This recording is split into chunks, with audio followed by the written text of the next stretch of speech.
Aujourd'hui, dans ta capsule VIP avec Pasteur Guy, je réponds à la question « Comment garder ton cœur pur? »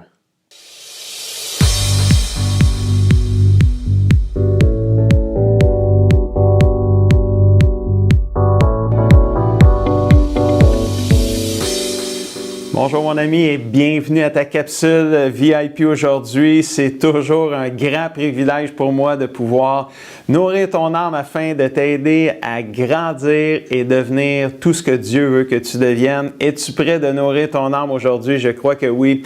Et le titre de la capsule aujourd'hui, c'est « Comment garder ton cœur pur ». La Bible dit, puis c'est Jésus lui-même qui parle dans Matthieu 5, verset 8, il dit « Ils sont heureux ». Ceux qui ont le cœur pur parce qu'ils verront Dieu. Le mot pur ici vient du mot grec katharos qui signifie propre, purifié par le feu, libéré de toute impureté, de tout péché, de toute culpabilité, sans reproche. Donc, il y a vraiment ici l'idée de propreté, de pureté ici, le cœur pur. Si ton cœur est pur, Jésus te déclare heureux. Et même mieux que ça, Jésus déclare que tu verras Dieu. Veux-tu avoir un cœur pur? Je crois que c'est ton désir vraiment.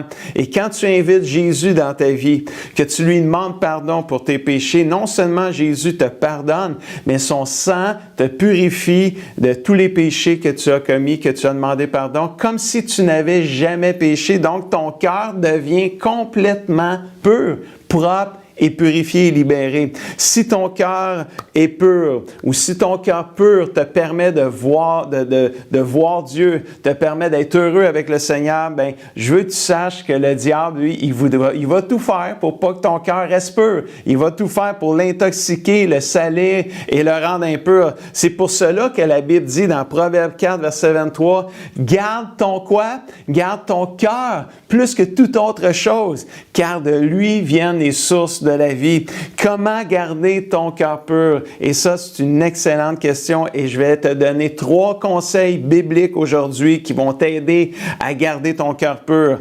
Le premier conseil dans Actes 15, verset 9, ça dit « Dieu ne fait aucune différence entre eux et nous, puisqu'il a purifié leur cœur par la foi. » Wow! Alors, premier conseil biblique ici, là, c'est la foi. C'est sois vite à croire et déclarer la parole de Dieu sur ta vie. Qu'est-ce qui fait la guerre à ta foi? Le doute, la peur, assurément, le manque de confiance, l'incrédulité qui est comme j'arrive pas à croire, je suis incrédule, je le crois pas, j'ai de la misère à croire, c'est ça l'être incrédule, l'incrédulité. Les épreuves attaquent ta foi, absolument. Les tentations. T'es tenté, quand tu es tenté, c'est correct, mais si tu tombes dans la tentation, là, tu commets le péché, ça vient intoxiquer, ça vient salir ton cœur et ça vient attaquer ta foi, etc., etc. Et c'est ça, c'est important ici, parce que si tu regardes à Jésus, quand Jésus était tenté de commettre des péchés, la première chose qu'il a dit au diable, c'est quoi? La première chose, première tentation, après que Jésus était baptisé dans l'eau, Dieu, le Saint-Esprit l'a envoyé dans le désert pour être tenté par le diable. Première tentation qui arrive, qu'est-ce que Jésus fait? La première chose qu'il dit, Matthieu 4, 4, Jésus répondit, « Il est écrit. » Wow! Il est écrit quoi? L'homme ne vivra pas de pain seulement, mais de toute parole qui sort de la bouche de Dieu. Jésus a été vite à croire et déclarer la parole de Dieu et il a pu résister aux tentations et garder son cœur pur. Amen. Tu as besoin de nourrir ta foi à tous les jours par la parole de Dieu, pour garder ton cœur pur. Comme le verset il dit là, dans Romains 10, 17, « Ainsi la foi vient de ce qu'on entend. » La foi vient de ce qu'on entend. Mais c'est quoi t'entends? Mais ce qu'on entend vient de la parole de Dieu. Donc, la foi vient de la parole de Dieu. Nourris ton âme de la parole de Dieu à tous les jours. Ça va t'aider à garder ton cœur pur. Quand le doute, la peur, le péché, les tentations, les circonstances extérieures difficiles veulent intoxiquer ton cœur, veulent contaminer ton cœur, sois vite à croire et déclarer la parole de Dieu comme Jésus l'a fait. En faisant cela, tu ne laisseras pas le temps à ton adversaire, le diable, de venir faire du dommage à ton cœur. Il est écrit, la parole de Dieu, il est écrit, va toujours t'aider à garder ton cœur pur. Ça, c'était le premier conseil biblique aujourd'hui, garder ton cœur pur. Deuxième conseil, Éphésiens 4, verset 32, soyez bons les uns pour les autres. Ayez un cœur plein de tendresse, c'est bon ça. Pardonnez-vous les uns les autres comme Dieu vous a pardonné en Jésus-Christ. Deuxième conseil biblique pour t'aider à garder ton cœur pur, c'est sois vite à pardonner. Tantôt, c'était sois vite à croire et déclarer la parole de Dieu. Mais là, celui-là, c'est sois vite à pardonner. S'il y a quelque chose qui peut salir ton cœur et l'endurcir, c'est bien l'amertume. Tellement vrai. C'est un véritable poison à éviter pour toi comme chrétien. Encore là, Jésus t'inspire à être vite à pardonner. Quand il était sur la croix, à quelques souffles de la mort, là, il était à quelques respirations, là, il était vraiment en train de mourir. Là. Jésus, qu'est-ce qu'il a dit sur la croix? Devant tous ses agresseurs, tous ceux qui lui ont fait mal, tous ceux qui l'ont humilié devant tout le monde. Qu'est-ce que Jésus a dit dans Luc 23, verset 34? Jésus dit, à l'ombre, juste sur le bord de mourir, là, à quelques sauts de mourir, il dit, Père, pardonne-leur, car ils ne savent pas ce qu'ils font. Avant même qu'un de ses agresseurs lui demande pardon, Jésus était déjà en mode pardon, grâce et miséricorde. Il avait déjà, il pardonnait déjà avant même qu'on lui demande pardon. Et ça, là, c'est plus vite que vite, là, tu sais. Mais quand tu fais ça, là, tu protèges ton cœur quand tu es vite à pardonner. La Bible t'avertit de ne pas laisser l'amertume empoisonner ton cœur. Hébreux 12, verset 15, ça dit « Veillez à ce que personne ne passe à côté de la grâce de Dieu. Personne ne se prive. Arrange-toi que personne ne se prive de la grâce de Dieu, ni même toi. Et évite et arrange-toi qu'aucune racine d'amertume ne pousse et ne cause du trouble en empoisonnant plusieurs d'entre vous. » Si tu laisses l'amertume et la rancune s'infiltrer dans ton cœur, tu vas passer d'un cœur pur à un cœur dur. Assurément. Un cœur blessé, un cœur blessant. Et je crois que tu ne veux pas ça pour ta vie. Je crois que tu veux vraiment un cœur pur, un cœur plein de tendresse, comme on lisait dans le verset tantôt. Là. Mais par cela, là, ça va passer par le pardon. Hein? Tu n'as pas le choix. Si tu as été blessé par quelqu'un, par quelque chose, par des circonstances, demande à Jésus son aide afin que tu puisses vite pardonner et régler cette chose-là et retrouver ton cœur pur. Le pardon est inévitable et va toujours t'aider à garder ton cœur pur. Comme être vite à croire et déclarer la parole de Dieu, ça va t'aider, mais pardonner aussi, vite à pardonner, ça va t'aider à garder ton cœur pur. Troisième conseil. Pour garder ton cœur pur, 1 Jean chapitre 1, verset 9 et verset 7, la Bible dit « Dieu fait ce qu'il promet et il est juste. Si nous avouons nos péchés, si nous les confessons, il nous les pardonnera et il enlèvera tout le mal qui est en nous. » Et verset 7, « Le sang de Jésus, son Fils, nous purifie de tous les péchés. » Sois vite, troisième conseil, à te repentir. Et ça, c'est vraiment très clé pour avoir un cœur pur, la repentance. Le péché, peu importe lequel, va toujours salir ton cœur et le rendre impur. Peu importe lequel. Petit, moyen, gros. Peu importe comment tu es défini. Le péché salit le cœur, le rend impur. Tu ne peux pas passer à côté de la repentance si tu es un enfant de Dieu, si tu as un cœur pur. C'est sûr, si tu as un cœur sale, tout croche, t'écoutes pas. Des fois, tu n'es même pas là aujourd'hui. Anyway, ça ne donne rien à parler. Si tu es là, c'est parce que tu veux un cœur pur. Alors, mais tu ne peux pas passer à côté de la repentance si tu es un enfant de Dieu parce que tu n'es pas parfait et tu ne seras jamais sur la terre. Mais c'est quoi la repentance? Qu'est-ce que la repentance? C'est un vif regret éprouvé pour une faute commise, accompagné, ça j'aime beaucoup ça, d'une promesse de réparation. Je ne fais pas juste te demander pardon. S'il y a lieu de réparer, je vais réparer aussi. Et ça, là, c'est vraiment la repentance. Il y a vraiment une attitude de cœur, un changement de cœur qui vient avec la repentance. Garder un péché caché va toujours garder ton cœur lourd, t'enlever toute vitalité spirituelle, le garder impur, assurément.